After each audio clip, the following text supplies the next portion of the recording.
And we are live again, back with another Boxing Squared live stream. This is in the sort of 20 or 30 minutes before the Jeff Horn and Tim Tszyu fight. There's the co-main event about to start. So if you're listening on archive, I'm sneaking this one in as a rapid fire live stream. Quite a bit floating around news-wise in the heavyweight division. Nothing major, but I just wanted to get through a few different things because there's some interesting stuff, but sometimes, turning it into a 5 to 10 minute video, it's, I'd rather just talk about it, get your feedback, than have to try stretch it out when I don't have to. So we've got Ruben Guerrero in the building, Thomas Houghton, Marcus, Mick07, hello.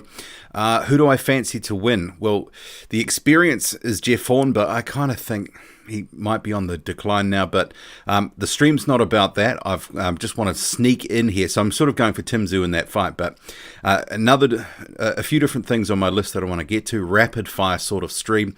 Definitely going to wrap it up by the time the main event is about to start, which looks about maybe 20 or 30 minutes away. So you've also got Yusuf, the notorious leg hugger, Adam Fahey, Will Magic Man in the chat. Thank you one and all for joining the Boxing Squared live stream wherever you are, morning, noon or night. So 11:15 here in New Zealand, Australia. So the main event must be about 10 o'clock Australian time.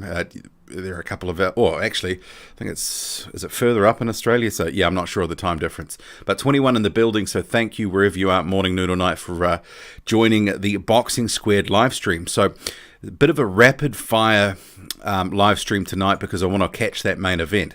But I'll first start off with the thing first on my topic list. So Tyson Fury, he will have a year to fight his mandatory. So this is per Frank Warren, so talking to Boxing Scene. And actually, I just see in this main event, someone's been dropped in the first round. So this might be a very, very brief stream. But of Frank Warren, so he says, I've spoken to the WBC. They confirmed that even if Dillian beats Povetkin to regain their interim belt, the time scale has changed. The 1,000 days Whyte says he's been waiting for his WBC shot will not count. If he is reinstated as mandatory challenger, then whoever is their champion will have a year to make the fight. So that does actually free up a potential undisputed fight, at least on the Fury end. Because I think the rubber's going to be Alexander Usyk as the second mandatory in line. He's indicated he's not going to step aside. He wants his shot. He doesn't want to wait. But I guess sometimes money can sort of change minds. But I'm not going to really sort of try to go down that undisputed rabbit hole because, fool me once and then fool me about 73 other times. And I'm just a little bit skeptical about these things happening. And the time scale, the word that Frank Warren used, just not sure that it'll be within the time scale we would want it to be in. But it does seemingly, if Fury beats Deontay Wilder in the third fight, and there's a year for whoever is the mandatory for the WBC, so whoever's the champion will have a year to face that mandatory. There's time for that person to be in the undisputed fight, and at this point people would favour Fury to beat Wilder and be ready to go. But the Joshua side of the equation with the two different mandatories could be get a bit tricky, and I think we've been saying for a while there's these things have been piling up forever and a day. Is it ever going to happen? Can we get these things done? The pandemic hasn't helped one iota. So I'll just get into the chat here. So Will Magic Man's in the building. Stefan, Mackenzie Daily betting tips. Dodge 172. He's having his steak. How do I have mine? Medium or medium rare. So yeah, I mean, some places don't really, I like a little bit of blood in there. Some places seem sometimes end up doing it almost well done. But yeah, bit of char on the outside, bit of blood in the middle. Perfect. Sean says, big up, big man BS. Hello to you too. Reality's voice. Dan Vid. So he says, huge Boxing Squared fan from Brisbane, Australia. Thank you for all your work. Best on YouTube. Well, I appreciate that feedback. I really do. I know it's easy to sort of say, that sort of comment back in response to you. But it's that sort of stuff that helps, keep me motivated, because if no one was watching, or if people didn't appreciate the videos and didn't want more content, there wouldn't be much motivation to continue. Sure, you make a bit of money off YouTube, but it's certainly nowhere near as much as people expect. I mean, if it was, I'd try to make a full-time job of it. But yeah, sadly, there's not the sort of money in it as people would like to think. But I really do appreciate appreciate the feedback. Stefan says it's 9:20 p.m. in Australia. Well, it depends in Australia where you are, because obviously if you're in a different state, it could be vastly different at the top, or obviously in Western Australia it's not 9:20. George says, cheers for Twitter, follow BS, great channel, keep up the content, love from Manchester. Well, I try to follow as many people back on Twitter as possible, but I do kind of have a bit of a rule that if they don't have a profile picture and they're not if they don't have something related to boxing either in their tweets, because I'll have a quick look, because sometimes people are just following for the sake of following to get a follow back. So Adam Fahey says he's sweating on this bet. Scott says, Scott70, hello to you too. He says Horn KO. Good question. Ruben Guerrero says Dillian blocked fish ice on Twitter. I'm pretty sure he that's not really a surprise. Yeah, but this whole thing with the undisputed fight, and people have been talking about it. Fury's come out and said, look, we can make this fight, yada yada yada. But at the same time, I've already pointed this out, there is an irony with those sorts of statements where because people are saying that Dillian Whyte was used as a blocker to stop an undisputed fight. I mean, I see it as more of they were just trying to milk it for money, because after all, it's prize fighting and the Joshua and Fury fight is going to be there. But the other side of the coin for the people who say Whyte was a blocker, well, clearly Kubrat Pulev must be also a blocker for Bob Arum, who is saying, we want to make this fight, but he's also saying Pulev gets his shot. So, yeah, there's plenty of ironies and contradictions in boxing. But, yeah, promoters speak. We can't really, believe what they say too often, because these guys can't even lie straight in bed. I mean, if their lips are moving, they're probably lying. But ripping into the next topic. So Joshua, he is set to come back in December, potentially. So he wants to fight, come back, at least have one fight this year.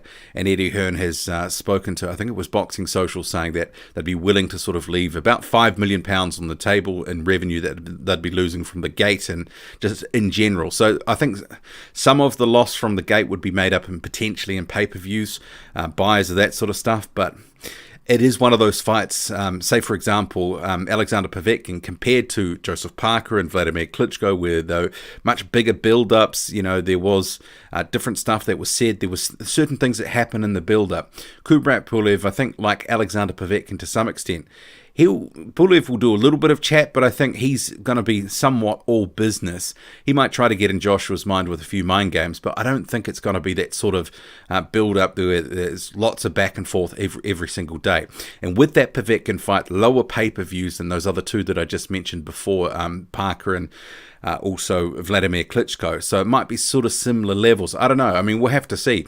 By the end of the year, if the pandemic is really, because some people are really hurting all around the place, and paying, maybe what, £20, or is it now £25 for a Joshua pay-per-view, which, even in different countries, like where I'm in New Zealand, I mean, these fights aren't cheap. It's, $30 to $40 a pop.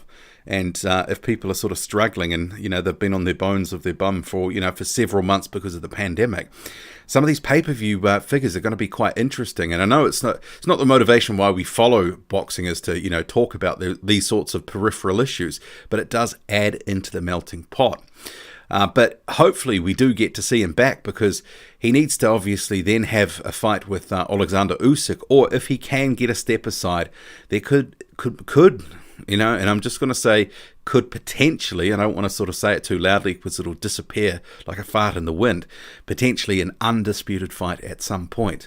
Let's hope that we do get that, with the WBC mandatory, a time scale being pushed out to a year, whoever wins it, or if Povetkin maintains it in the rematch, or if Dillian Whyte gets it, then there'd be a year for the WBC holder to face that mandatory.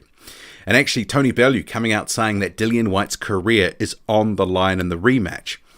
And it's a little bit yes and a little bit no from me on that sort of thing. I mean, in terms of the trajectory and, going straight up for a title shot, sort of being on that arc and staying on course, having, big pay-per-view fights, that sort of stuff. I think, he's right. If he loses, that sort of stuff goes away. But if he does lose, there's plenty of fights out there. He's still a name in the heavyweight division. He's still going to have a good, street cred, as it were, in the division. And plenty of people will still want to fight him, especially if he remains on pay-per-view, because they can get paid from that. This is why Whyte's been able to attract decent talent and decent opponents. Parker, Chisora, Rivas, etc. And obviously now Alexander Povetkin, because he's been generating enough money to pay them the sort of purses that get them sort of, taking on what is close to a 50-50 fight in most instances, or 60-40s or something like that, getting them to put their records on the line, because sometimes you can sort of cite Kubrat Pulev. Hasn't really done too much since he lost to Vladimir Klitschko. What was it, all the way back in 2014? It's really been quite a sort of slow burn from Pulev. Not too many sort of tough fights during that time. But, other guys have taken risks when they've had big paydays. And this is the problem. Sometimes, the lack of money or the protection of these sort of spots and, title opportunities, it just hampers and slow downs the career, the legacy, all sorts of stuff.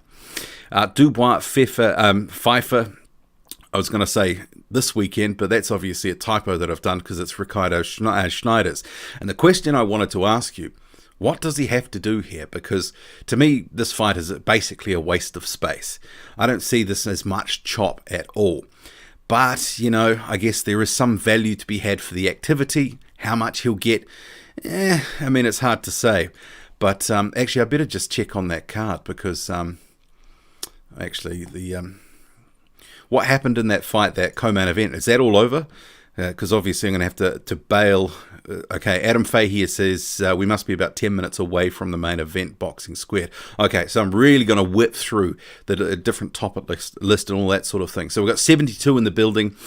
Thank you wherever you are, morning, noon or night. I just wanted to jump in for a quick rapid fire stream ahead of the main event for the Jeff Horn and Tim Tszyu fight. And actually there was a fight the other day I was looking out for. It was a Kazakh fighter who was making their debut.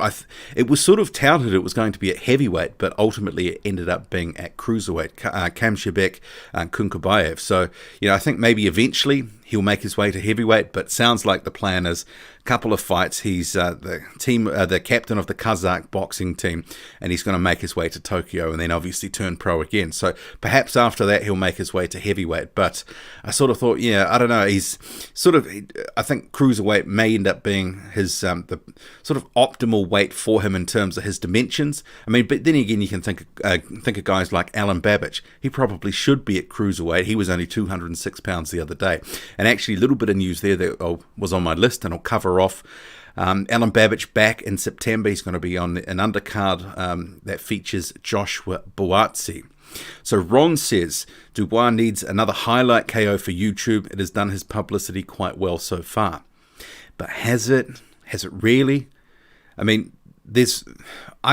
kind of think that Daniel Dubois' profile in respect of other big-name heavyweight prospects we've seen in the past, and remembering this guy is being seen as one of the best up-and-coming prospects for some time, I don't think his profile marries up with the actual highlights that his knockouts that he's had and talent that he does possess. I think we've seen more hype and buzz for certain other prospects that is, got a bit more cut through. Daniel Dubois' problem at the moment isn't convincing us as boxing fans that he's good. It's trying to, hook more of the casuals in. And, obviously he's a young guy, a little bit shy, doesn't put himself out there so much. There's not a lot of interaction on social media with fans. It's pretty plain and vanilla stuff, as are his interviews in general, sort of just demeanor. And that sort of stunted his I think that crossover with more casual fans. It really does take a bit to hook them in. But I think, he'll get there eventually. It's just probably going to be a bit more of a slow burn. Okay, so we've got UK Rob Boxing in the building. Boxing Squared Stealing Horn pay-per-view buys going live. Oh, what are you talking about? UK Boxing Rob. So if you don't know, UK Boxing Rob is part of the Mixed Combat Radio team, and I've got to publicly call out one of his colleagues, Gary, who actually said that Alexander Povetkin, and this is before the fight with Dillian Whyte, had an overrated career, that he'd been overrated in terms of how dangerous he was. Didn't age well, got to say that. So Scott 70 says Bacoli versus Babic. Well, what I had heard in terms of Bacoli's next fight was they were effectively just looking to remake the Kuzmin one. But, we'll have to see what happens on that front because, with Kuzmin's father, I don't know the situation there. He was sick. Kuzmin pulled out of the fight, which would have been on the Dillian Whyte card. But, yeah, I don't know. We'll have to see what happens. But Bacoli needs that sort of fight. But I'll quickly get back to my list and then back to the chat. But in terms of, in respect of Dubois this weekend, yeah, he gets a highlight reel knockout, but not much else. Also, Hughie Fury, this is one of the things why I wanted to come on for the stream too, because I thought it was quite interesting and somewhat hilarious. Hughie Fury is saying that he deserves a rematch with Alexander Povetkin because he took his best shots. But I don't recall any night-ending uppercuts landing on Fury. But I don't really recall sort of being enthused by that fight to the point where I thought we needed a rematch. Hughie Fury, and I tweeted about this after this news initially came out, he basically was on cruise control the whole night. And he didn't really sort of do too much, especially in the latter rounds when it was clear Povetkin was certainly tiring and managing his energy a bit more. Didn't do too much to actually, sort of put the foot down and try to take the fight to Povetkin. And there didn't seem to be desperation. It just kind of ended up, sort of ending, the fight ending out. You kind of thought, well, maybe he should have put the foot down with a couple of rounds to go, see what he could have done. But it makes me think, though, because Hughie Fury's, this is not the first time he's called for this rematch, or the Parker rematch, or the Pulev rematch, saying he wants them all that sort of stuff. But what has he actually done to deserve these rematches? I mean, his best win in, the last 3 or 4 years, is it Sam Sexton? I mean, he's obviously sprinkled that in with losses at world level. He hasn't really sort of done much or proven much that he sort of should be in these bigger fights. Nathan says Babic versus Alen makes more sense. I think that makes a lot of sense for Alen Babic. It's a true sort of litmus test, and with his 3 rounds or bust strategy, Alen could certainly make it interesting. But I think Alen would want far too much money.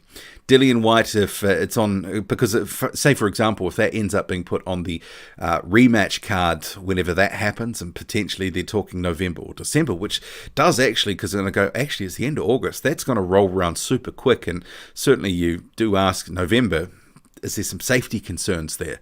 Is Dillian Whyte going to be able to, get back that quickly? I mean, I guess you can make arguments for and against.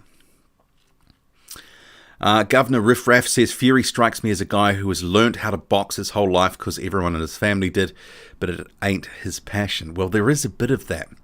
Lubak says Babic versus Romanov. Well, Romanov certainly needs opportunities to shine in public, and he's got a WBO ranking, and he is a guy who's in his mid-30s now. He's got to hit the go button and hope that something can go right, because the pandemic, it's some of these guys that are in their 30s, it's really going to hamper what remainder of their career and primes they've got left.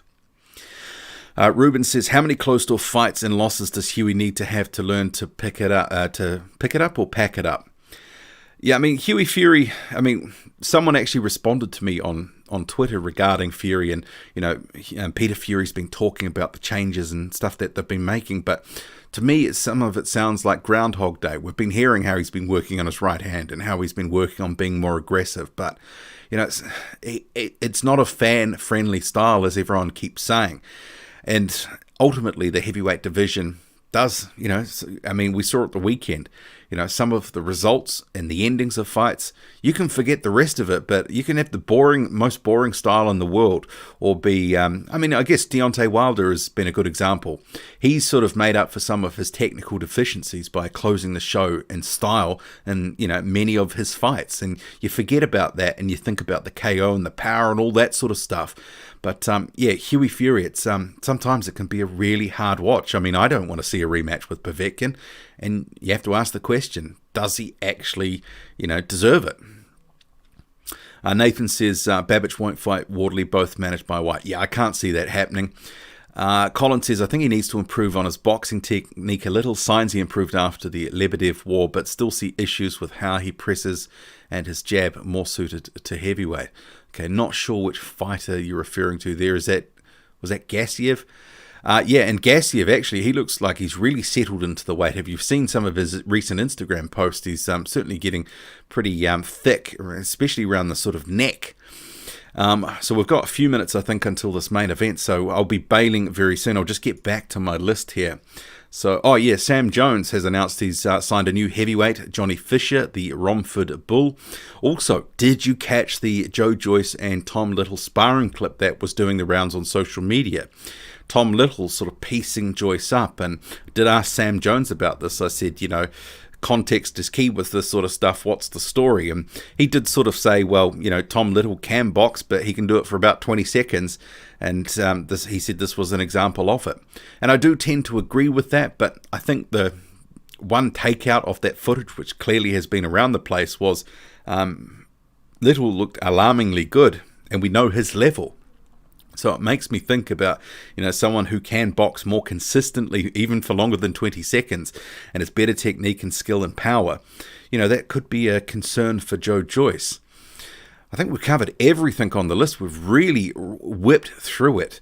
But I'll take a few more questions and comments, and then obviously I think we're going to be all off watching the Jeff Horn and Tim Tszyu fight. So do let me know in the chat when it's about to start for round one. I'm going to be tuning into that, so I'll just whip through some final comments, but keep me updated with that, please, where things are at. Thomas says Simon Keane versus Hughie Fury. Well, they have been talking about, this is Simon Keane at least pre-pandemic, he wants that Tony Yoka fight. And with Yoka seemingly going to be, with his Top Rank deal, fighting in the US at some point, I think Top Rank might even pay to bring him down for Yoka to knock him out. But Simon Keane versus Hughie Fury, I think that Hughie Fury probably wins that. Simon Keane has looked, there was that Liakovic fight. He looked like a deer in the headlights and didn't look good. Looked pretty cautious. And I think since that knockout loss to Dillian Carmen, he's certainly been cautious. 82 in the building, morning, noon or night, wherever you are. Thank you for joining here. Will Magic Man says, I'd actually completely forgotten about Hughie Fury. Well, he is one of these guys that is obviously a very quiet, humble guy. From all accounts, nice guy. But he doesn't have a huge profile on social media, and sometimes it can be easily to forget a guy like that. Especially, he's not often in interesting fights. I mean, that sounds pretty ruthless and brutal, but it is what it is, I guess. But I would like to see Fury in some, it's like this is why I didn't think that the Dave Alen fight was a bad one for him, at least. At least he could get some rounds in and show us the work that he's been doing in the gym and his improvement, because Alen would have got battered and just pieced up from distance and, working the jab and that slinging right hand, but it would have been a good sort of setting, with Dave Alen sort of resembling a punching bag at times, to see what Hughie Fury's been working on. Who's going to win between Horn and Tszyu, says Jack Johnson. I'm going with Tim Tszyu, but if Horn's still got something left, he should do it. So AA Boxing and Blunt says he's got 6-1 on Horn by KO, so he went with that. That's pretty decent odds there. Ruben says, who would you pick in Yoka versus Joyce rematch? Well, over the course of 12, I mean, it's one of these things, we haven't really seen Yoka in with the big puncher yet, so I mean, obviously there's lots of talk about his chin and how good it is. But, some of these guys that he's been in with have, in the last year or so, I mean, Dimitrenko and Wallish, I mean, they can punch a bit, and Dimitrenko obviously starched Adrian Granat a couple of years ago. But, Dimitrenko just didn't look like he wanted it from the get-go in that one. I need to see Yoka taking some shots to get more of a read on where he's at. But, his skill, that sort of element, his speed, his movement, he's ticks a lot of boxes, but I still need to see that chin check. Caledonian Wolf says, really happy to see a crowd here, but can someone tell me why it's happening on a Wednesday? That's often a feature with Australian fights, the midweek sort of fights, and actually I don't mind it. It's a little bit late here where I am, but I'm happy to sort of stay up and watch it. These things don't happen too often. Vlog says, Boxing Squared, do you box? Also, is it me or is your voice built for commentary? You got that YouTube boxing voice. Well, I'm not sure what a YouTube boxing voice is. But yeah, I did used to box when I was a teenager, and I think like a lot of people, when I'm at the gym and all that sort of stuff, hit the bag, but not too much anymore. But I'm actually thinking about, there's a club that actually just started up in my area, so for fitness purposes, I'm thinking I might actually sort of get back into it, but still investigating that option. Devin says, who do you think would win in Fury versus AJ? In my opinion, Fury beats everyone. I think Hughie Fury, he's come up at short at world level, so I wouldn't pick him to beat Joshua at this point. Jake says, do you think Hughie could beat a Carlos Takam or David Price? Yeah, I'd pick him to beat both, but I don't think they'd be fantastic fights. I mean, Price and Takam, even though they've had the odd win recently, they are what they are. I mean, Takam is somewhere at top 30-ish. He's certainly on the decline. David Price, he's looking after himself and going for whatever big money fights he can get, and I don't blame him. You know, he's at the back end of his career. He's taken some punishment. It hasn't really panned out how he would have wanted, but I can't sort of begrudge him trying to get some checks now. Lubak says Makhmedov versus Hrgovic would be rather nice. Yeah, I don't know if we'd see a lot of head movement in that. I think they would just be teeing off on each other. That would be quite an interesting fight. John Otter says Parker versus Povetkin. Who would win in your opinion? Boxing squared. No bias, please. I think there'd be an interesting fight. You know, I think Joseph Parker and Alexander Povetkin would be just, you know, it'd be quite a lot of movement, technical sort of ability on display. I could see it going to decision. I think if it went 12, I think Parker would fancy his chances, but Povetkin is a guy who does manage his energy well, so I think it would be pretty close. I mean, a decision either way, I think it would be a close fight. I mean, I don't see Parker knocking out Povetkin, and I don't really see Povetkin knocking out Parker. But then again, if he lands that sort of shot that he did against Whyte on Parker, who knows what could happen. But I think Parker would be a bit too wise to that. I mean, he is a slicker technician than Dillian Whyte. I don't think he would put himself in that sort of position. James says Joe Joyce will wear down Dubois and win this fight. 370 on Sportbet, 300 to win, 1110 collect. That's a decent chunk of wedge you've got there. Joseph says, salute Boxing Squared. Hello to you too. Caledonian Wolf says, okay, I just can't remember the last fight that was on a Wednesday, but also if it's lunchtime in Scotland. Yeah, it must be a bit weird to have some of these fights, I guess, in the daytime for you guys. But it's actually, for me, in New Zealand, it's quite common because all the UK stuff is on a Sunday morning my time, and all the American stuff is on a Sunday afternoon my time. So it's perfect for doing videos and all that sort of stuff. Ken says, Hunter versus Rivas, how do you see that going? I think Michael Hunter probably wins that one, probably goes to points.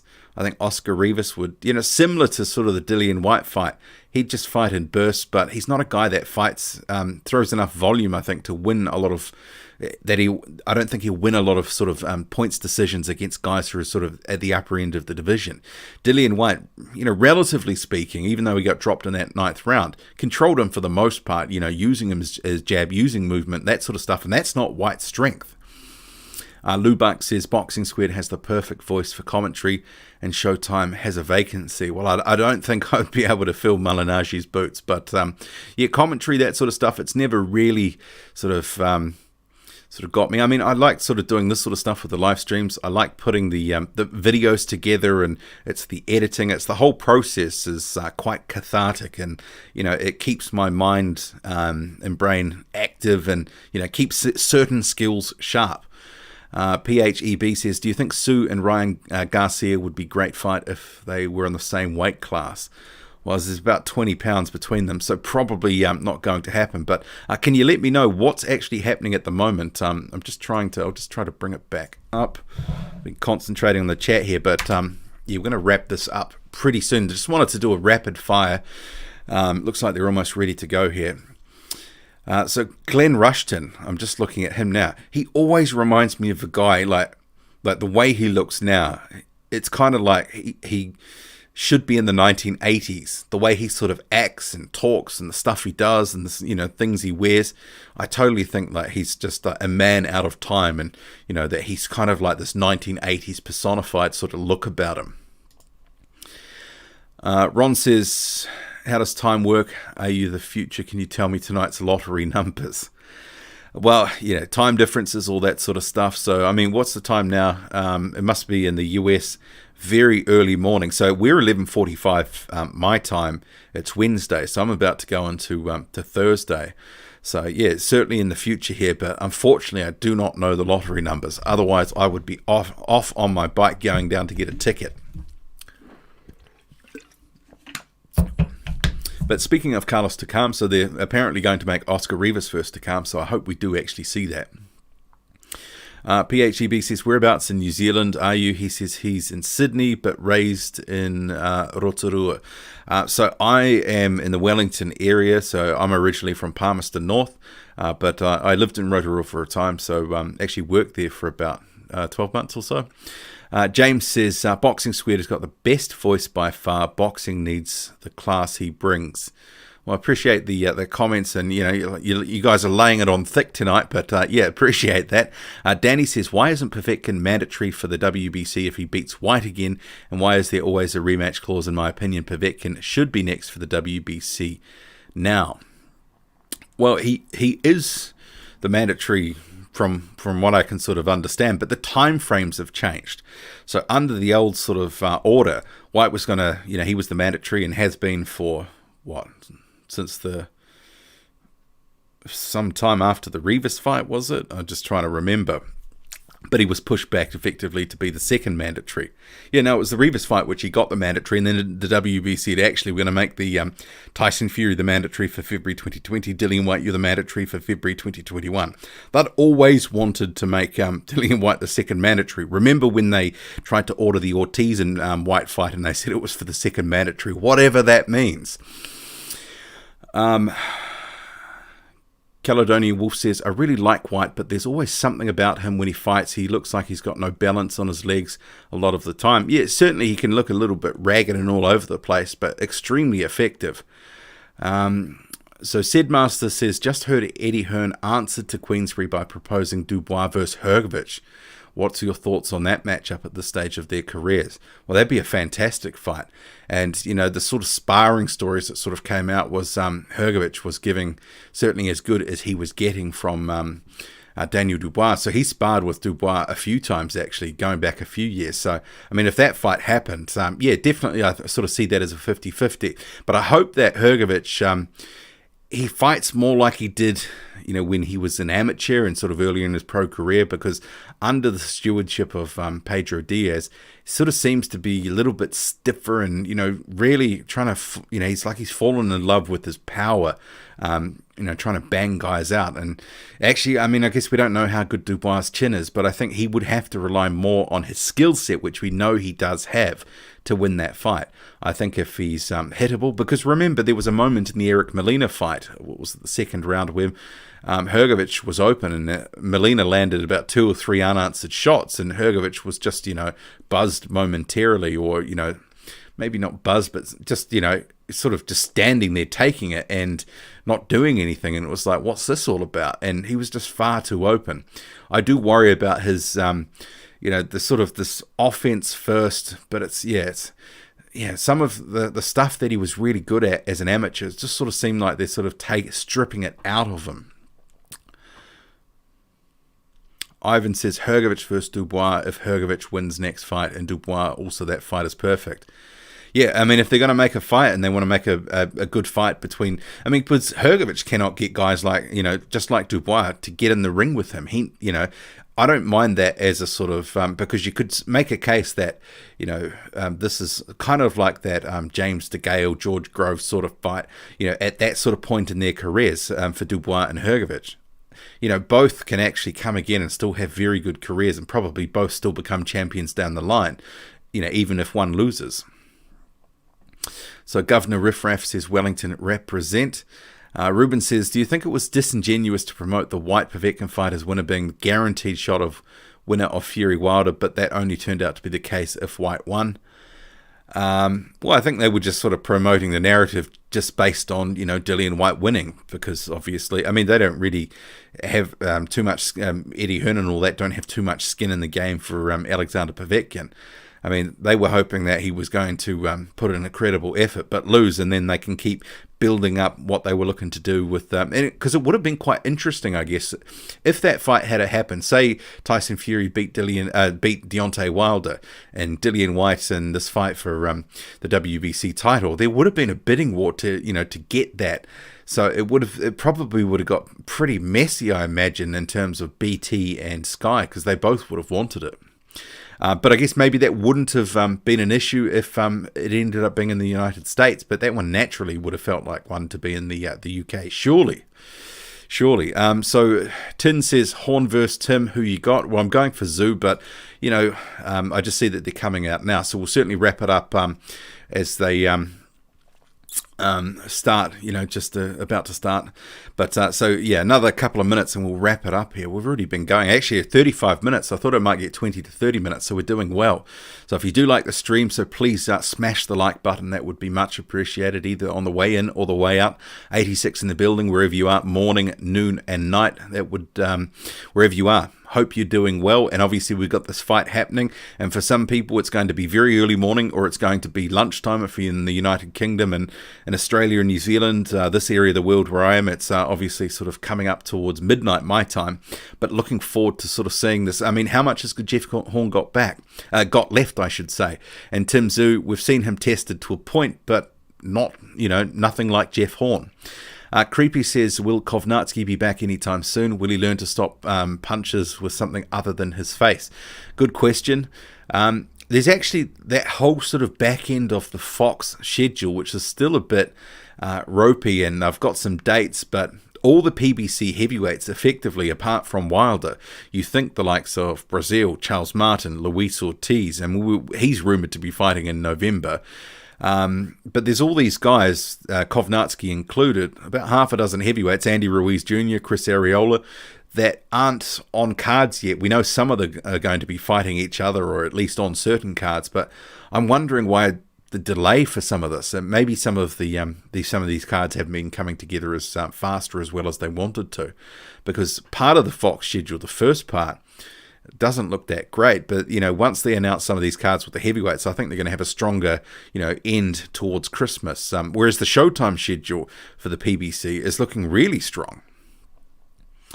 Lubak says Hrgovic has boxing skills and fights well on the back foot, but now stays in the pocket while eating shots. Yeah, that's not going to work out well for him fighting Dubois either. Spobos says, if Wilder loses the third fight with Fury, do you think he will retire? I believe he still beats everyone else in the division. Yeah, I mean, he's going to, if he decides to stay in the division, if he took a loss, I mean, I actually think the PBC, because they're in the sort of mode of his career, they're cashing in. I don't think it's cashing out, it's cashing in. I think if Andy Ruiz Jr. got past, say, a Chris Arreola or something like that, I think the two biggest names at PBC in terms of the heavyweights right now is Ruiz and Wilder. I think they could look to make that fight and put it on pay-per-view and sell it as a redemption sort of story, and for both guys, who's going to rise again to get back to the top of the mountain, yada yada yada. Creepy Joe Biden says, we love Boxing Squared here in Korea. Well, it's really interesting. Thank you for that. But it's really interesting seeing the analytics sometimes, because I sort of go in and have a look, and it's about 180 countries that do listen. They've got people listening to the channel. So James says, cheers Boxing Squared. Don't forget to keep in touch with Heavy D, read his channel. He's good at stirring up harmless trouble, and he was impressed that he was included in your news feed. Yeah, I can't. That was something to do with Dillian Whyte, and I'm just trying to remember the issue. That was, a couple of months ago now, wasn't it? Yeah. I mean, that was quite entertaining at the time, and because I think he actually came to the channel and left a comment. I remember that. So I wasn't too familiar with him, but he's, was it Twitter or Instagram? One of them, he's got about 50,000 followers. So, yeah. So Lubak says, great stream, catch you soon. James Baker says, he went there and later thanked me for alerting to him. He said, that guy was quality. He was happy. I like him, man. He has a good fight style too. Yeah, I mean, I did watch a couple of his videos. He does have quite an in-your-sort-of-face style on some of his videos from what I could see, but certainly has a following. So John Otter says, who should Lucas Brown face next? B.S. Wasn't he supposed to be facing Parker? Well, it sounds like they're waiting on this fight with Abdi Davtayev, so maybe because of contractual issues, they can't fight anyone but him, because they were talking about taking other fights, and then they went very back to that one. Nathan says, Zhili Zhang versus Lucas Brown. Zhang, yeah, I don't mind that fight for him. He needs to, at least have some activity, and we need to see him in with a puncher. Brown sort of represents that, but I'd expect Zhang to win. I mean, he dealt with Rudenko pretty easily here. Nathan said, "Who am I rooting here?" Tim Tszyu. So we're about to go here, so I'm not going to commentate on the fight, but yeah. Wherever you are, morning, noon, or night, thank you for joining. Jeff Horn, he looks a bit nervous here. It's a big fight. He's actually, you got to say, Jeff Horn has made the absolute most out of his career and got every last drop out of his talent. He's really had a great career for a guy that wasn't projected to go that far. I remember when he was just on a couple of Joseph Parker undercards, there was like that Ali Funaka Eliminator, all that sort of stuff. And I thought, oh yeah, this guy looks all right. But I never expected he'd be fighting Pacquiao, Crawford, different pay-per-views in Australia. So, he's done well for himself. But I'll leave it there because this fight's about to start. And I know we're all going to want to sort of have our attention on that. But thank you for joining the live stream again. I appreciate everyone who's turned up, who stayed, listened to me talk about these different things going on. And yeah, we'll be back on Friday with another stream, maybe before time sort of permitting, but I'll probably look to do a video tomorrow night on the Dubois and Snyder's sort of fight. David Adelaide also on that card. But yeah, thanks for joining again, and enjoy this fight, Tim Tszyu versus Jeff Horn. And if you're listening